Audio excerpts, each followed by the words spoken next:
Hello friends, मैं अजय विशु हमारे YouTube channel concept nursing classes में आपका बहुत बहुत स्वागत करता हूं। आज हम फार्माकोलॉजिकल टॉपिक टीबी की ट्रिक्स के बारे में पढ़ेंगे। यहाँ से बहुत सारे क्वेश्चन हैं, एग्जाम में बार बार पूछे जाते हैं, तो वीडियो को स्टार्टिंग से लेके अंत तक जरूर देखें। और अब तक अगर चैनल सब्सक्राइब नहीं किया है तो हमारा चैनल जो है वो सब्सक्राइब करें और बेल आइकन दबाएं ताकि आपको आगे आने वाले वीडियो का नोटिफिकेशन जो है वो मिलता रहे। तो अब स्टार्ट करते हैं आपका टॉपिक।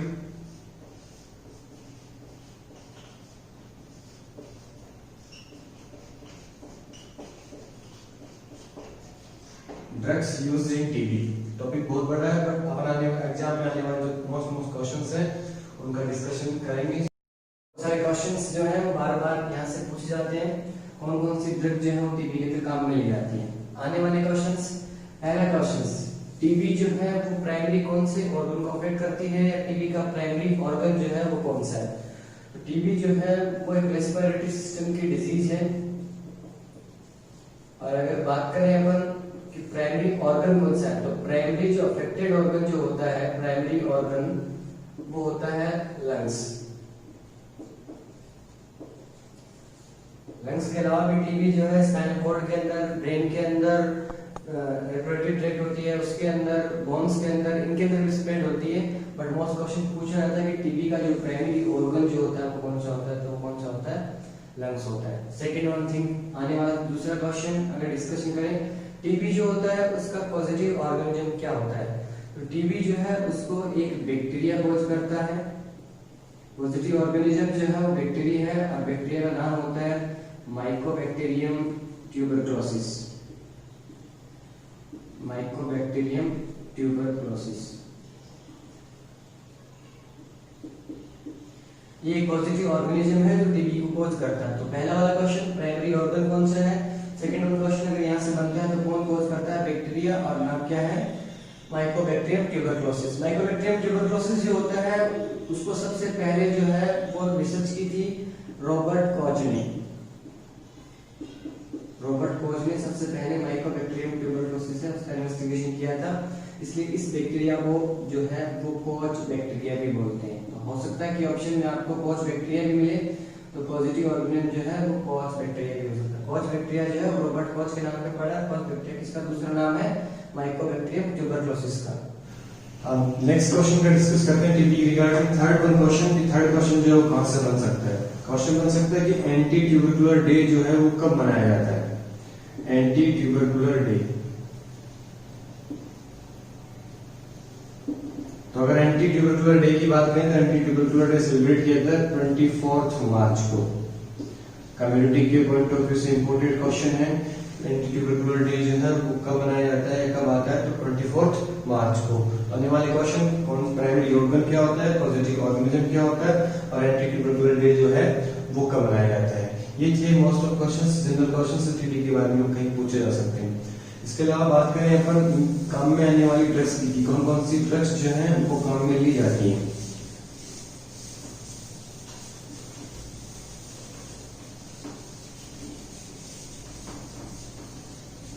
अब बात करते हैं अपन टीबी में काम में आने वाली ड्रग्स की। टीबी में काम में आने वाले ड्रग्स हैं उनको जनरली दो पार्ट्स में कैटेगराइज किया गया है।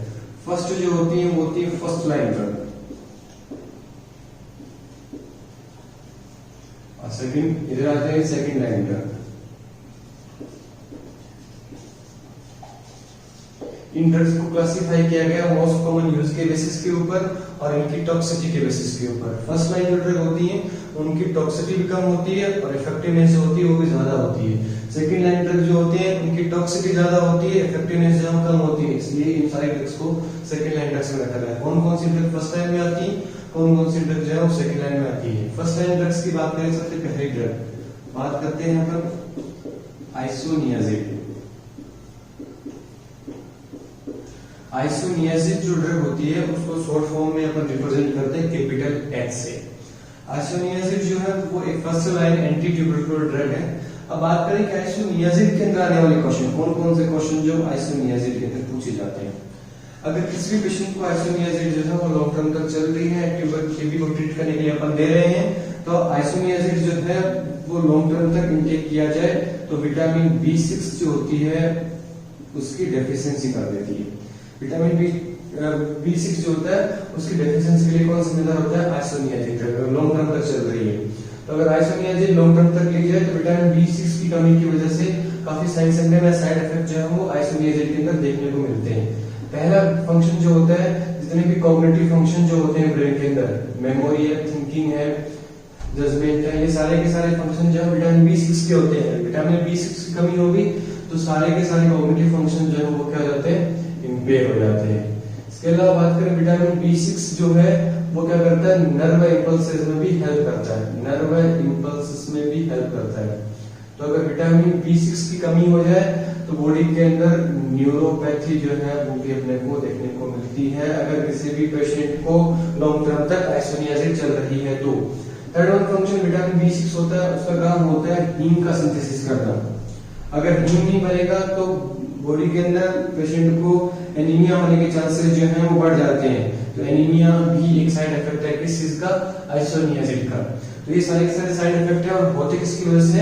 विटामिन B6 की डेफिशिएंसी की वजह से। तो सबसे इंपॉर्टेंट क्वेश्चन है, बार बार पूछ जाने वाला क्वेश्चन है कि आइसोनियासिस ड्रग अगर किसी पेशेंट को चल रही है तो साथ कौन सी ड्रग अपने को देनी है? तो आंसर होगा विटामिन B6। अगर विटामिन B6 के केमिकल नेम की बात की जाए तो केमिकल नेम होता है पायरिडॉक्सिन। पायरिडॉक्सिन जो है वो आइसोनियासिस के साथ साथ चलाते हैं ताकि विटामिन B6 की डेफिशिएंसी की वजह से सारे के सारे सिम्टम जो है वो नहीं आए। मेमोरी के अंदर चेंजमेंट आ जाएगा, जजमेंट के अंदर चेंजमेंट आ जाएगा, इसके अलावा न्यूरोपैथी हो जाएगी, हेम नहीं बनने की वजह से पेशेंट को एनीमिया भी हो सकता है। और अगर यहाँ भी पूछा जाए कि आइसोनियासिस जो है उसकी वजह से आने वाला सबसे मोस्ट कॉमन साइड इफेक्ट, तो सबसे मोस्ट कॉमन साइड इफेक्ट जो होता है वो क्या होता है?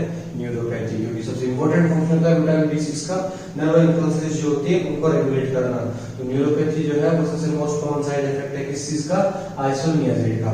अब बात करते हैं अपन सेकंड ड्रग की आइसोनियासिस के बाद। Second first line drug rifampicin, बहुत इंपॉर्टेंट ड्रग है। टीबी के अंदर, प्रेगनेंसी केस के अंदर भी ड्रग ऑफ चॉइस है, ड्रग ऑफ चॉइस होती है वो होती है रिफाम्पिसिन। ड्रग ऑफ चॉइस की बात करें, अगर सिंगल ड्रग किसी पेशेंट को टीबी को ट्रीट करने के लिए देनी है तो कौन सी ड्रग होती है? वो रिफाम्पिसिन। और प्रेगनेंसी के अंदर भी ड्रग ऑफ चॉइस क्या होती है? रिफाम्पिसिन। सबसे इंपॉर्टेंट क्वेश्चन बार बार पूछा जाता है, लगभग हर गाइड में देखने को मिलेगा। रिफाम्पिसिन जो है उसका सबसे मोस्ट कॉमन साइड इफेक्ट ऊपर आता है कि यूरिन का कलर जो होता है मैक ऑरेंज यूरिन कलर, कि ऑरेंज यूरिन कलर जो है ऑरेंज कलर यूरिन, मैक ऑरेंज यूरिन कलर, यानी यूरिन का कलर जो है वो ऑरेंज कर देती है अगर रिफाम्पिसिन जो है वो लॉन्ग टर्म तक चल रही हो तो। इस पे क्वेश्चन ऐसे ही पूछा जाता है कि पेशेंट जो है जिसको रिफाम्पिसिन लॉन्ग टर्म से चल रही है और पेशेंट कंप्लेन कर रहा है कि उसके यूरिन का कलर ऑरेंज है या यूरिन कलर के अंदर कोई चेंजमेंट है, तो नर्स की नेक्स्ट रिस्पांसिबिलिटी जो है वो क्या होगी? तो नर्स की नेक्स्ट रिस्पांसिबिलिटी वो क्या होती है कि नर्स को कुछ नहीं करना, वो एक नॉर्मल फाइंडिंग है उस पेशेंट के अंदर अपने को जनरली देखने को मिलता है। इसके अलावा सेकेंड साइड इफेक्ट की बात करी जाए तो रिफाम्पिसिन कॉज करती है pulmonary syndrome. Pulmonary syndrome, pulmonary syndrome means group of sign and symptom is called as syndrome। pulmonary का मींस क्या होता है? रिगार्डिंग रेस्पिरेटरी सिस्टम या रिगार्डिंग लंग्स। लंग्स के अंदर pulmonary syndrome कॉज करती है जिसकी वजह से ब्रीथिंग डिफिकल्टी होती है, पेशेंट को टेकिपनिया हो जाता है। अगर ऐसी कोई भी प्रॉब्लम अराइज हो रही है पेशेंट को कि pulmonary syndrome जैसे, या पेशेंट कंप्लेन कर रहा है कि ब्रीथिंग में डिफिकल्टी हो रही है जब भी वो रिफाम्पिसिन ले रहा है, तो नर्स की सबसे पहली रिस्पांसिबिलिटी जो है वो क्या होगी? तो सबसे पहली रिस्पांसिबिलिटी इस केस के अंदर होती है स्टॉप द ड्रग, यानी ड्रग जो है वो बंद कर देनी है। तो प्रायोरिटी के बेसिस के ऊपर, नर्स की रिस्पांसिबिलिटी के बेसिस के ऊपर भी बार बार अलग क्वेश्चन पूछ जाते हैं। क्वेश्चन है कि पेशेंट जो है वो यूरिन कलर की कंप्लेन कर रहा है कि यूरिन का कलर जो ऑरेंज हो गया, तो नर्स को कुछ भी नहीं करना, वो एक नॉर्मल फाइंडिंग है, नर्स को सिर्फ डॉक्यूमेंट कर देना है। इसके अलावा पूछा जाए कि अगर पेशेंट जो है वो ब्रीथिंग डिफिकल्टी कंप्लेन कर रहा है या टेकिपनिया हो रखा है, तो उस केस के अंदर नर्स की पहली रिस्पांसिबिलिटी जो है वो क्या है? तो उस केस के अंदर ड्रग जो है उसको क्या कर देना है? अपने को स्टॉप कर देना है। ये रिफाम्पिसिन केसेस के अंदर आने वाले मोस्ट क्वेश्चन है जो इस कंडीशन में पूछे जाते हैं। इसके अलावा एक ड्रग होती है नेवारिपिन, जो अपन जनरली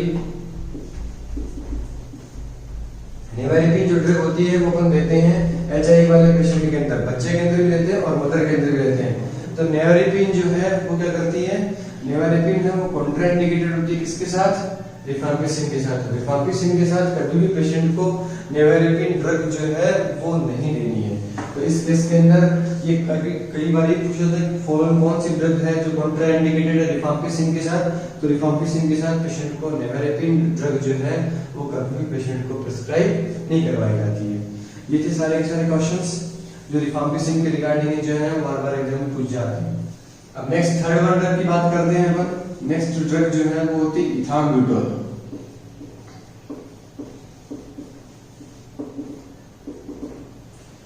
इथाम्ब्यूटोल पे आने वाला एक मात्र क्वेश्चन जनरली पूछा जाता है, इथाम्ब्यूटोल स्टार्ट होता है ई से। ई से अपन याद रखने के लिए रख सकते हैं ई फॉर आई। इथाम्ब्यूटोल के मोस्ट ऑफ साइड इफेक्ट जो होते हैं वो आई पे होते हैं, आंखों पे होते हैं। अगर इथाम्ब्यूटोल पेशेंट को लॉन्ग टर्म तक चल रही है तो इथाम्ब्यूटोल जो है वो ऑप्टिक नर्व को डैमेज कर देती है, ऑप्टिक नर्व को डैमेज कर देती है। ऑप्टिक नर्व को डैमेज करने की वजह से पेशेंट को क्या हो सकता है, ब्लाइंडनेस हो सकती है। तो क्वेश्चन ऐसे पूछा जा सकता है कि इथाम्ब्यूटोल किसी पेशेंट को चल रही है और वो कंप्लेन कर रहा है कि उसको धुंधला दिखाई दे रहा है, अच्छे से दिखाई नहीं दे रहा है, तो सबसे पहले रिस्पांसिबिलिटी नर्स की क्या होगी कि ड्रग को बंद कर दो और डॉक्टर को इन्फॉर्म कर दो, क्योंकि वो ड्रग जो है वो क्या करती है धीरे-धीरे ऑप्टिक नर्व को डैमेज कर देती है, जिसकी वजह से एंड रिजल्ट होता है कि पेशेंट है वो कंप्लीटली क्या हो जाता है, ब्लाइंड हो जाता है। तो ब्लाइंडनेस से प्रिवेंट करने के लिए पहले ही ड्रग को क्या कर दिया जाता है, बंद कर दिया जाता है और ऑब्जर्व किया जाता है कि कहीं ब्लाइंडनेस तो ना हो। जनरली इथाम्ब्यूटोल ड्रग जो है वो कॉन्ट्राइंडिकेटेड होती है चाइल्ड्स के अंदर। चाइल्ड्स के अंदर कॉन्ट्राइंडिकेटेड होने के पीछे रीजन क्या है, क्योंकि चाइल्ड कंप्लेन नहीं कर सकते कि वो क्या है, ब्लाइंड है। तो जो बच्चे समझा नहीं सकते, बोल नहीं सकते, तो उन बच्चों के लिए, इससे कम एज वाले बच्चे हैं उन चाइल्ड एज के अंदर इथाम्ब्यूटोल जो कॉन्ट्राइंडिकेटेड होती है। और जनरली ऑप्टिक नर्व डैमेज होने की वजह से ब्लाइंडनेस या कलर ब्लाइंडनेस जो है वो भी हो सकता है। तो कलर ब्लाइंडनेस की कंप्लेन जो है वो भी क्या कौन नहीं कर सकता, बच्चे जनरली कर नहीं सकते। तो कलर ब्लाइंडनेस की कंप्लेन नहीं कर सकते, उसके बाद नेक्स्ट स्टेप आती है ब्लाइंडनेस। तो इस कंडीशन के अंदर इथाम्ब्यूटोल ड्रग जो है वो क्या होती है, कॉन्ट्राइंडिकेटेड होती है, बच्चों के अंदर नहीं दी जाती। नेक्स्ट बात करते हैं नेक्स्ट ड्रग के बारे में, fourth one pyrazinamide. Fourth anti tubercular drug है, फर्स्ट लाइन की ड्रग पायराजिनामाइड ड्रग है। उसके ऊपर भी साइड इफेक्ट के ऊपर ही जनरली क्वेश्चन पूछे जाते हैं। तो पायराजिनामाइड अगर किसी पेशेंट को लॉन्ग टर्म तक चल रही है तो पायराजिनामाइड का सबसे मोस्ट कॉमन साइड इफेक्ट जो होता है वो हाइपरयूरेसीमिया होता है। यानी हाइपरयूरेसीमिया का मींस क्या होता है कि ब्लड के अंदर यूरिक एसिड है उसका लेवल क्या कर देता है, बढ़ा देता है। और हाइपरयूरेसीमिया जो है वो बढ़ने की वजह से यूरिक एसिड जब भी ब्लड के अंदर ज्यादा होता है तो एक बीमारी होती है, डिजीज कंडीशन का नाम होता है गाउट। हाइपरयूरेसीमिया की वजह से गाउट हो जाता है।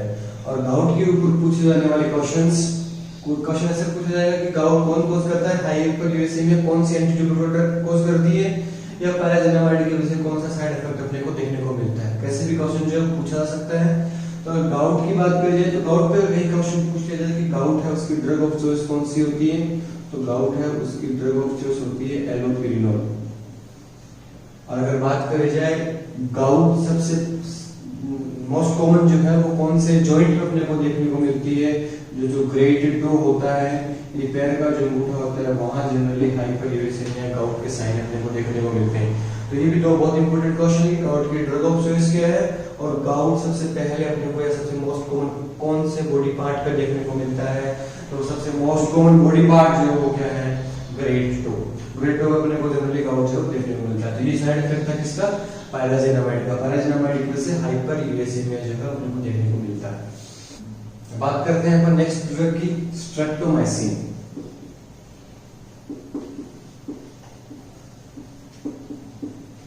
स्ट्रेप्टोमाइसिन जो थी पहले फर्स्ट लाइन ड्रग के अंदर आती थी, आजकल स्ट्रेप्टोमाइसिन जो है उसको सेकंड लाइन ड्रग जो है उनके अंदर इन्वॉल्व कर दिया है। स्ट्रेप्टोमाइसिन जो है वो एकमात्र ऐसी ड्रग है जो इंजेक्टेबल होती है। ये बोल सकते हैं अपन कि ओरल रूट से नहीं दी जाती, ओरल रूट से नहीं दी जाती, इंजेक्टेबल फॉर्म में दी जाती है। जनरली रूट जो होता है वो कौन सा होता है इसका, आइए। स्ट्रेप्टोमाइसिन ड्रग जो है एकमात्र ड्रग, ऐसे क्वेश्चन है कि कौन सी एंटी ट्यूबरकुलर ड्रग जो है जो ओरल रूट से नहीं दी जाती, तो वो कौन सी होती है? स्ट्रेप्टोमाइसिन होती है। स्ट्रेप्टोमाइसिन के ऊपर भी मोस्ट ऑफ क्वेश्चन आता है साइड इफेक्ट का, और साइड इफेक्ट क्वेश्चन आता है कि स्ट्रेप्टोमाइसिन जो ड्रग होती है वो क्या करती है, जो एट क्रेनियल नर्व होती है, एट क्रेनियल नर्व, जिसको अपन वेस्टिबुलोकोक्लियर नर्व बोलते हैं, जिसका काम हियरिंग का होता है और बॉडी का बैलेंस बनाने का होता है, उस नर्व को स्ट्रेप्टोमाइसिन ड्रग जो है वो डैमेज करना स्टार्ट कर देती है। प्रेगनेंसी के अंदर भी जनरली कॉन्ट्राइंडिकेटेड होती है, नहीं दी जाती है, बच्चों के अंदर भी कॉन्ट्राइंडिकेटेड होती है, नहीं दी जाती है। स्ट्रेप्टोमाइसिन एकमात्र ड्रग जो है वो इंजेक्टेबल फॉर्म में दी जाती है, जनरली IM रूट से लगती है और एट क्रेनियल नर्व को डैमेज करती है, जिसकी वजह से होता है कि बैलेंस नहीं बन पाता, बैलेंस नहीं बन पाता, होने वाली जो साइन सिम्टम है वो आता है वर्टाइगो, और हियरिंग लॉस हो जाता है, होने वाले साइन सिम्टम को बोल सकते हैं डीफनेस। आने की वजह क्या है कि वेस्टिबुल पार्ट को भी डैमेज कर देती है, कोक्लियर पार्ट को भी डैमेज कर देती है, तो हियरिंग में भी लॉस हो जाता है और बैलेंस में भी लॉस हो जाता है। तो स्ट्रेप्टोमाइसिन अगर पेशेंट को लॉन्ग टाइम तक चल रही, आने वाले दो मोस्ट साइड इफेक्ट है, वर्टाइगो देखने को मिलता है अपने को और डीफनेस देखने को मिलता है। ये मोस्ट कॉमन साइड इफेक्ट है किसके? स्ट्रेप्टोमाइसिन के। तो अभी तक हमने डिस्कस किया कि टीबी की फर्स्ट लाइन ड्रग, एकमात्र ड्रग स्ट्रेप्टोमाइसिन जो बड़ी पहले फर्स्ट लाइन ड्रग में आती थी, आजकल सेकंड लाइन ड्रग में उसको इंक्लूड कर दिया गया है। तो आप डिस्कस अभी करेंगे अपन सेकंड लाइन ड्रग का भी, बट हम एग्जाम के पॉइंट ऑफ व्यू से अदर जो सेकंड लाइन ड्रग है वो इतनी इंपॉर्टेंट नहीं है। कुछ और आने वाले क्वेश्चंस टीबी के बारे में इनकी बात करें। टीबी जो है अगर डायग्नोज करना चाहें अपन कि डायग्नोज जो है कैसे करेंगे, तो दो टाइप के टेस्ट होते हैं, एक होता है स्क्रीनिंग टेस्ट और एक होता है diagnostic test. Diagnostic test, diagnostic test का मतलब है कि कंफर्म अपने को पता लग जाता है कि पेशेंट उस पर्टिकुलर बीमारी से सफर कर रहा है कि नहीं कर रहा। तो दो टाइप के टेस्ट है। क्वेश्चन के अंदर ऐसा था कि टीबी के अंदर काम में लिए जाने वाला सबसे मोस्ट कॉमन स्क्रीनिंग टेस्ट कौन सा है और टीबी के अंदर काम में लिए जाने वाला डायग्नोस्टिक टेस्ट कौन सा है। अगर क्वेश्चन आए कि स्क्रीनिंग टेस्ट कौन सा है, तो आंसर होगा ट्यूबरकुलिन टेस्ट, ट्यूबरकुलिन टेस्ट। और अगर इसके दूसरे नाम की बात करें, दूसरा नाम होता है मॉन्टेक्स टेस्ट, मॉन्टेक्स टेस्ट। तो एक ही बात है, चाहे ट्यूबरकुलिन टेस्ट हो चाहे मॉन्टेक्स टेस्ट हो, तो मोस्ट कॉमन टेस्ट है किसका? स्क्रीनिंग का। अगर डायग्नोस्टिक टेस्ट की बात करें, क्वेश्चन ऐसे पूछा जाए कि डायग्नोस्टिक टेस्ट कौन सा होता है, तो इसका डायग्नोस्टिक टेस्ट है वो कौन सा होता है? Sputum culture. जनरली है वो स्पुटम का सैंपल है, वो स्पुटम का सैंपल लेके कल्चर करवा के बैक्टीरिया की ग्रोथ करके देखी जाती है कि उसके अंदर बैक्टीरिया जो है वो प्रेजेंट है कि नहीं है। अगर बात करी जाए कि टीबी का जो बैक्टीरिया होता है, कॉच बैक्टीरिया या माइकोबैक्टीरियम ट्यूबरकुलोसिस, उसको स्टेन कैसे किया जाता है? एक टेक्निक होती है ZN स्टेनिंग, जिसको अपन फुफुम बोलते हैं, जीहेल नेल्सन स्टेनिंग। साइंटिस्ट थे जीहेल और नेल्सन, दोनों नाम पे पड़ा है। इसका दूसरा नाम जो होता है वो होता है acid fast staining. Generally most of bacteria जितने भी होते हैं उनकी स्टेनिंग जो है वो ग्राम स्टेनिंग के द्वारा की जाती है कि बैक्टीरिया ग्राम पॉजिटिव की ग्राम नेगेटिव है। बल्कि टीबी का जो बैक्टीरिया होता है उसकी स्टेनिंग जो है वो ZN स्टेनिंग या एसिड फास्ट स्टेनिंग के द्वारा की जाती है। तो बैक्टीरिया जो है वो क्या होता है? एसिड फास्ट बेसिलाई होता है, एसिड फास्ट बेसिलाई होता है। तो अगर बैक्टीरिया नेचर की बात करी जाए कि कैसा नेचर होता है बैक्टीरिया का, तो बैक्टीरिया जो है नेचर में कैसा होता है? एसिड फास्ट बेसिलाई होता है। तो ये और क्वेश्चंस के आने वाले डायग्नोस्टिक टेस्ट के बेसिस के ऊपर पूछ जाते हैं कि कौन कौन से डायग्नोस्टिक टेस्ट हैं। अब बात करते हैं अपन नेक्स्ट क्वेश्चंस के बारे में कि और कौन से क्वेश्चन जो है टीबी के रिगार्डिंग पूछ जाते हैं। तो जो 5 ड्रग देखी है अपन ने, उसके रूट ऑफ एक्सक्रीशन भी क्वेश्चन आता है कि रूट ऑफ एक्सक्रीशन क्या है, कि कौन से रूट से ड्रग जो है बॉडी से बाहर निकलती है, बॉडी के टॉक्सिक प्रोडक्ट है वो कौन से रूट से होकर बॉडी से बाहर निकलेंगे। तो 5 ड्रग अपन ने पढ़ी है। पहली बार बात करी जाए RIP, याद रखने के लिए, rest in peace means R represent rifampicin, I represent isoniazid और P represent pyrazinamide। ये तीनों की तीनों ड्रग जो हैं वो किसके द्वारा एक्सक्रीट होती है? कौन से ऑर्गन के द्वारा? लीवर के द्वारा। लीवर जो है वो इन ड्रग्स को एक्सक्रीट करने का काम करती है। तो क्वेश्चन कैसे पूछा जाता है कि पेशेंट जो है उसका लिवर फेलियर हो रखा है, लिवर सिरोसिस हो रखा है, कौन सी ड्रग कॉन्ट्राइंडिकेटेड है? तीनों की तीनों ड्रग जो है वो कॉन्ट्राइंडिकेटेड है। क्वेश्चन ऐसा है कि इन तीनों में से सबसे मोस्ट, एक और ऑप्शन 5 ड्रग में से कौन सा भी हो सकता है कि सबसे मोस्ट हिपेटोटॉक्सिक ड्रग कौन सी है? आंसर होगा पायराजिनामाइड। पायराजिनामाइड जो सबसे मोस्ट हिपेटोटॉक्सिक ड्रग है। इसके अलावा दो ड्रग और उसकी स्ट्रेप्टोमाइसिन और इथानब्यूटोल, ये दोनों की दोनों ड्रग जो है किसके द्वारा एक्सक्रीट होती है बॉडी से? किडनी के द्वारा। तो क्वेश्चन ऐसा है कौन सी ड्रग नेफ्रोटॉक्सिक है या कौन सी ड्रग किडनी फेलियर के अंदर पेशेंट को नहीं देनी है? तो आंसर क्या होगा? स्ट्रेप्टोमाइसिन और इथानब्यूटोल। यहां से भी क्वेश्चन ऐसे पूछ लिया जाए सबसे मोस्ट नेफ्रोटॉक्सिक ड्रग जो है वो कौन सी होती है? तो सबसे मोस्ट नेफ्रोटॉक्सिक ड्रग जो होती है वो कौन सी होती है? इथानब्यूटोल होती है। तो आने वाले क्वेश्चन थे कौन सी ड्रग जो है उनका रूट ऑफ एक्सक्रीशन क्या है? 3 ड्रग लिवर के द्वारा एक्सक्रीट होती हैं और 2 ड्रग जो है किडनी के द्वारा एक्सक्रीट होती हैं। तो ये वाली दवाइयां किडनी फेलियर के अंदर नहीं देनी, ये तीनों की तीनों दवाइयां जो हैं वो लिवर फेलियर वाले या हिपेटोटॉक्सिक वाले पेशेंट को नहीं देनी है। अब कुछ ड्रग जो सेकंड, अब बात करते हैं अपन कुछ सेकंड लाइन ड्रग्स की। सेकंड लाइन ड्रग्स की बात करते हैं, काफी ड्रग्स जो है सेकंड लाइन के अंदर आते हैं। एक अपन ऑलरेडी डिस्कस कर चुके हैं, स्ट्रेप्टोमाइसिन। याद रखने के लिए काफी यहाँ से क्वेश्चन जो जनरली आते हैं।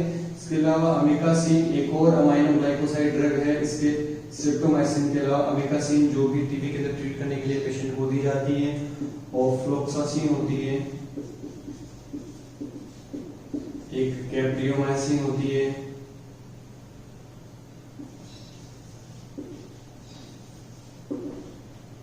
इसके अलावा कानामाइसिन होती है। इसके अलावा अगर नेक्स्ट अपन बात करी जाए तो मोक्सिफ्लोक्सासिन होती है। स्ट्रेप्टोमाइसिन है, अमिकासिन है, फ्लोक्सासिन है, कैप्रियोमाइसिन है, कानामाइसिन है, मोक्सिफ्लोक्सासिन है। ये सारी की सारी ड्रग जो हैं वो सेकंड लाइन ड्रग है। किस केस के अंदर देते हैं अपन? टीबी को ट्रीट करने के लिए। लेकिन मोस्ट ऑफ केसेस के अंदर टीबी को ट्रीट करने के लिए कौन से ड्रग देते हैं अपन?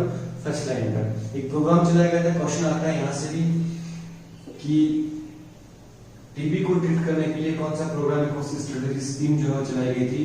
तो उसका नाम है डॉट्स। डॉट्स जो किस डिजीज के रिगार्डिंग है? आंसर होगा टीबी। टीबी को ट्रीट करने के लिए कौन सा प्रोग्राम, कौन सी स्टडी स्टार्ट करी गई थी? नाम होगा डॉट्स। डॉट्स जो है उसके अंदर ड्रग का कॉम्बिनेशन होता है। डॉट्स थेरेपी जो है उसको कैटेगरी के अंदर डिवाइड किया गया है। स्टार्टिंग में 4 कैटेगरी थी, category first, second, third, fourth. अभी फिलहाल जो है 3 ही कैटेगरी है। कैटेगरी फर्स्ट होती है, कैटेगरी सेकंड होती है और कैटेगरी फोर्थ होती है। थर्ड कैटेगरी जो है वो नहीं होती है। बात करें अपन कैटेगरी फर्स्ट का मींस क्या होता है, कैटेगरी सेकंड का मींस क्या होता है, कैटेगरी फोर्थ का मींस क्या होता है? तो कैटेगरी फर्स्ट जो है वो क्या होती है? कैटेगरी फर्स्ट के अंदर कौन से केसेस इंक्लूड किए जाते हैं? सिर्फ न्यू केसेस।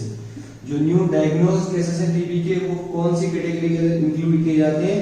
फर्स्ट कैटेगरी के अंदर। इनके ट्रीटमेंट जो है, ट्रीटमेंट का टाइम पीरियड पूछा था कि लाइफ स्पान जो है वो क्या होता है? तो कोर्स जो कितने मंथ तक चलता है? जनरली 6 मंथ तक। न्यू केसेस इंक्लूड किए जाते हैं। बहुत इंपॉर्टेंट क्वेश्चन है कि न्यू की फर्स्ट कैटेगरी के अंदर कौन से केसेस जो है वो इंक्लूड किए जाते हैं। बात करते हैं अपन कैटेगरी सेकंड की। कैटेगरी सेकंड जो है उसके अंदर कौन कौन से केसेस इंक्लूड किए जाते हैं? पहला केसेस होता है रिलैप्स वाला। रिलैप्स मींस जिनको पहले टीबी हुआ था और टीबी होने के बाद फिर से टीबी हो गया, एक बार टीबी हुआ, टीबी ट्रीट हो गया और दोबारा से रिलैप्सिंग कंडीशन हो गई, रिकरेंस हो गया, वो सारे के सारे केसेस हैं वो किसके अंदर इंक्लूड किए जाते हैं? कैटेगरी सेकंड के अंदर। इसके अलावा सेकंड वन केसेस होते हैं फेलियर वाले।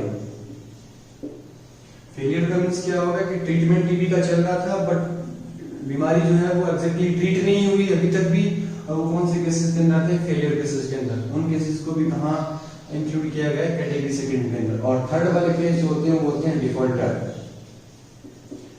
डिफॉल्टर मींस जितने टाइम के लिए उनको ट्रीटमेंट दिया गया था पेशेंट ने खुद ही वो ट्रीटमेंट नहीं लिया, ट्रीटमेंट बीच में छोड़ दिया, फिर से उनको टीबी हो गया। जैसे वाले केसेस किस कैटेगरी के अंदर आते हैं?